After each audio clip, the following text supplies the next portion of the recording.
Final word on my new Toyota Tacoma lift. Well, good morning, everybody, and welcome back to the channel. That's right, this is my final word on the new Toyota Tacoma lift, my new Toyota Tacoma lift.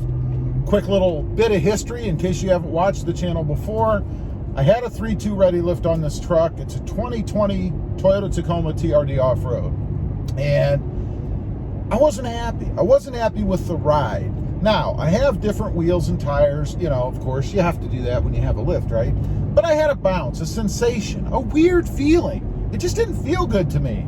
You know, I had changed the wheels and tires, actually, and that solved some of the problem. I went with a wider wall, I guess, tire wall. And that did help.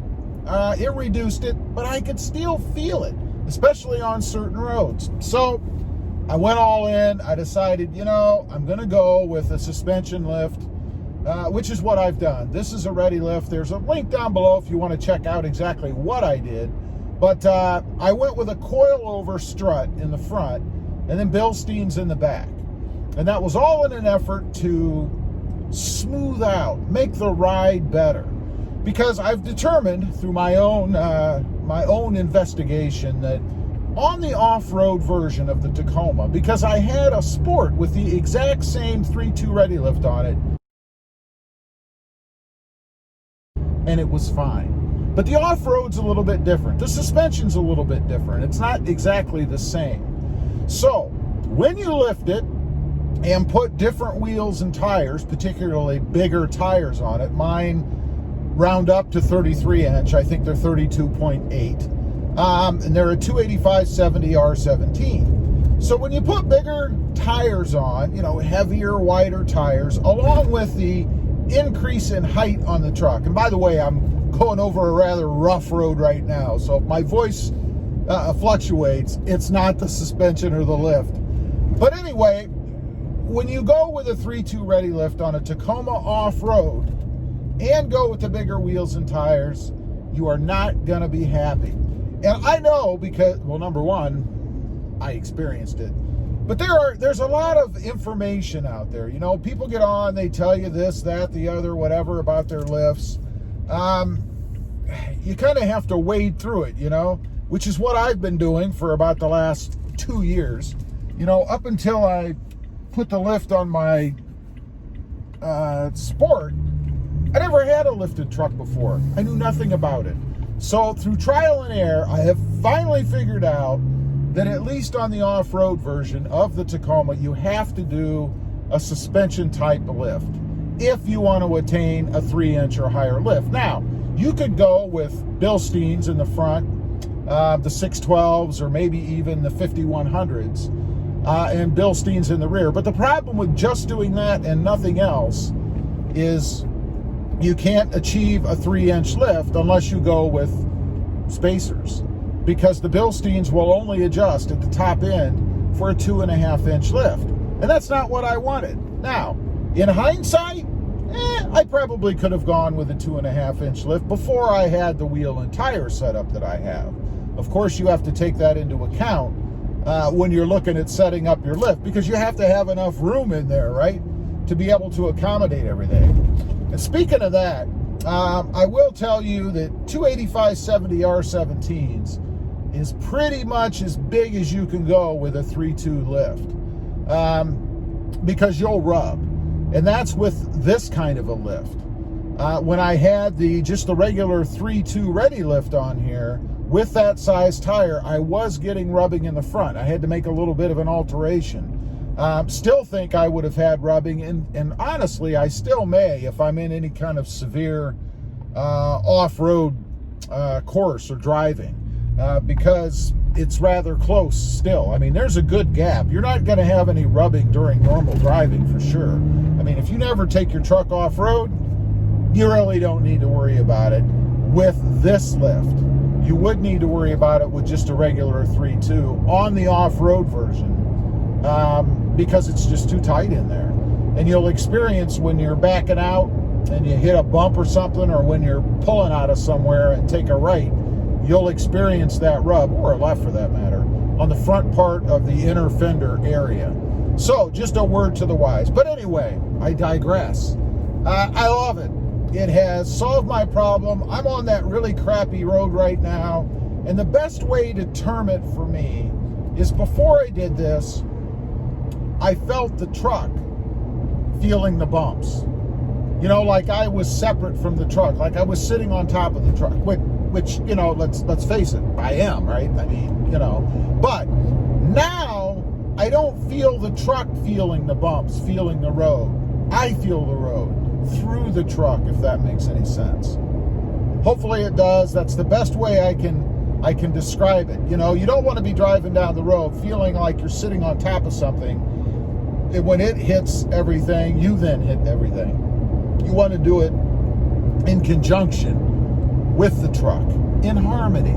You want to be one with the truck. And that's really my goal, I guess, in any vehicle I drive. I want to be as close to being one with the vehicle as I can. Does that make any sense?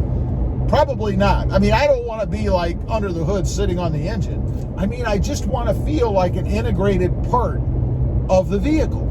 You know, that to me is the best driving experience you can get. And I think with this setup, and I highly recommend this to anybody out there who's looking to do a lift on their Toyota Tacoma off-road, or even the Sport, but particularly the off-road, this is the way to go. Barring, you know, any kind of a really expensive full-out, you know, suspension lift, which obviously you can spend tens of thousands of dollars if you're going to do something like that. That was not my goal. I'm not looking to have a, you know, 8-inch lifted truck that can drive over cars and things. You know, that wasn't what I'm looking for. If you're looking for something like that, then you're probably watching the wrong video. But anyway, I highly recommend this. It gives you, I believe, the closest to, if not, factory ride that you can get with a lift on the Toyota Tacoma, particularly, again, the TRD off-road. And I wouldn't have a problem doing this lift on the Sport either. Now, as far as cost goes, again, you can check out the details down below, but all in, with the lift itself, installation, because I didn't do it myself, and an alignment on the truck, we're all in right about $1,600-1,700, something like that. Now, that's a far cry from the $600 or $700 that a block and spacer will get you, which is about the average price, I think, $600-700 installed, including alignment, for just a block and spacer lift. That's what you should be paying. If you're paying more than that, you shouldn't be. So it is a bit more money. It's about, you know, about $1,000 more money. But hey, you get what you pay for. If you cheap out, you're going to end up with a cheaped out feel. So keep that in mind. Again, I'm just trying to report real life experience. I am not sponsored by anybody in this video. Nobody's paying me or gave me anything or, you know, winked at me or anything, you know, to produce this video. This is all my opinion, my experiences, and I have nothing to gain or lose whether you guys go out and buy this lift or not. So just a little disclosure there. I just want to kind of report my experiences because I did a lot of looking around, and you get all kinds of opinions and things out there. And sometimes, you know, when you experience these things yourself, you wonder, what the heck was that person talking about? Now, one other thing I do want to mention that I just thought of because of a bump I just went over. This is going to give you a firmer ride. While it gives you a better ride on the road than you can get with any other lift, I think, of this caliber, you are going to have a firmer ride. I feel more of the road when I take bumps and things. They do hit harder. You do feel it more in this truck. It's just because it's a firmer lift, you know. The coils have been replaced, obviously, in the front. It's a beefier strut in the front, as well as beefier shocks in the back. So you are going to feel a bit more. But if you ever do any off-roading or anything, this lift should definitely be able to handle that. I can't imagine you'd have any problems with a setup like this. So anyway, I just kind of wanted to get on, give you my final word, the final word on my new lift for this Tacoma. I have found lift nirvana for me and wanted to let you guys know. Leave a comment down below. Let me know, have you tried this lift? Again, it's a Readylift with a 612 or a 6112 Bilstein in the front and a 5100 shock setup in the back. Leave a comment, let me know, and let me know what you think.